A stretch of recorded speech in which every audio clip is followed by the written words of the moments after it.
ब्रह्मांड के जन्म के समय ना तो ग्रह नक्षत्र थे, ना पहाड़ थे, न नदियाँ थी, न तारे। जितना भी जिस रूप में था बस ब्रह्मांड था और यह आकार ले रहा था। ब्रह्मांड के विकास क्रम के शुरुआती दौर में गैस और धूल के हल्के झीने बादल यत्र तत्र सर्वत्र थे। इनमें अनुकूलताओं से कहीं अधिक प्रतिकूलताएं थी, विषमताएं थी। गैसों में हाइड्रोजन और हीलियम के अंश थे, जबकि धूल में प्लाज्मा के तंतु थे। धीरे धीरे गैसों का विशाल बादली रूप एक एक केंद्र पर केंद्रित होकर गुरुत्वाकर्षण के बल पर गहरे और घनीभूत होने लगे। यह वह समय था जब ब्रह्मांड में वातावरण बेहद घना और गर्म था, क्योंकि ब्रह्मांड एक भयंकर विस्फोट के फलस्वरूप जन्मा था।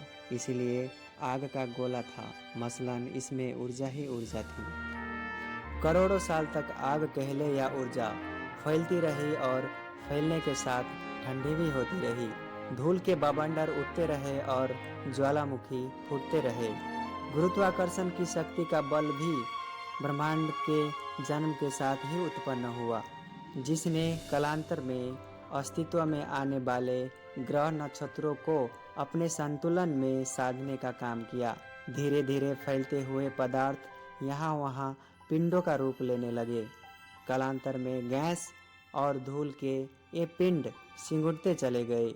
इन्हीं से तारे अस्तित्व में आए।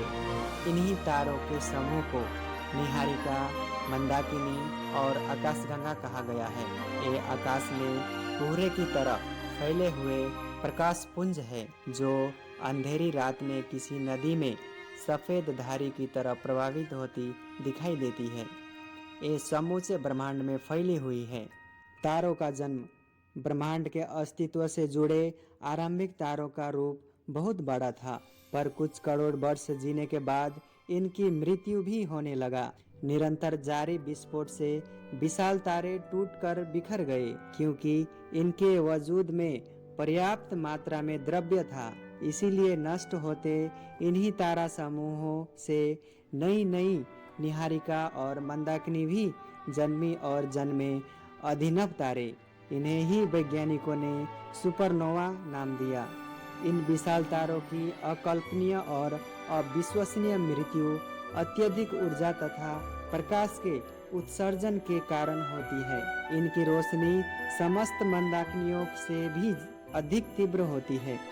दरअसल ये तारे एक समय ऐसी स्थिति में पहुंच जाते हैं कि अत्यंत तीव्र गुरुत्वाकर्षण के दबाव को संतुलित करने वाली ताप शक्ति न्यूनतम हो जाती है। तब अपने में ही अति तीव्र संकुचन के कारण उनका विस्फोट हो जाता है। तारों को मौत के घाट उतारने वाले इस विस्फोट से अभिनव तारा जन्म लेता है। ब्रह्मांड के सबसे अधिक चमक वाले तारे के समान तथा सबसे अधिक दूर स्थित पिंडों को वैज्ञानिकों ने खगोलीय चमकीले पिंड अर्थात क्वार्क्स कहा है।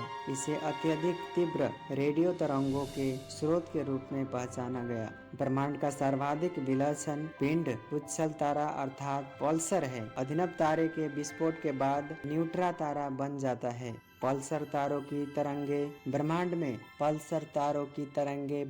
में स्पंदन मसलन कम पैमाने के रूप में अनवरत चलायमान रहती है।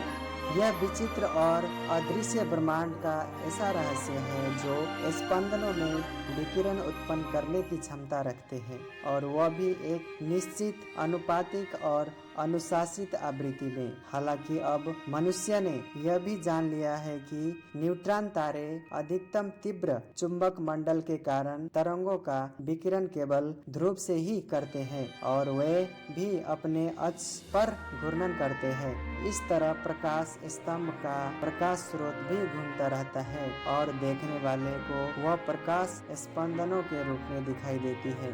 ब्रह्मांड के अंत। ब्रह्मांड के बारे में ऐसी धारणा है कि ये तारे और आकाश गंगाएं विस्फोट से उत्पन्न ऊर्जा से ही ब्रह्मांड की परिधि में गतिशील है और ब्रह्मांड की ओर निरंतर बढ़ी चली आ रही है। इसलिए ऐसा अनुमान है कि जब ब्रह्मांड के विस्तार की रफ्तार अवरुद्ध हो जाएगी तब गुरुत्वाकर्षण के कारण समस्त आकाशीय तारे एक दूसरे से आकर्षित होकर टकरा जाएंगे। तब इस भयंकर टक्कर के फलस्वरूप ब्रह्मांड नष्ट हो जाएगा। आधुनिक विज्ञान मानता है कि ब्रह्मांड की उत्पत्ति और विनाश का चक्र एक निरंतर प्रतिक्रिया है। इस चक्र के पूरा होने की अवधि करीब 8,000 करोड़ वर्ष है। इसमें 4,000 करोड़ वर्ष तक ब्रह्मांड निरंतर फैलता रहता है। उसके पश्चात इतने ही वर्षों में ब्रह्मांड संकीर्ण होकर अपनी पूर्ण अवस्था यानी शून्य में परिवर्तित हो जाता है। धन्यवाद।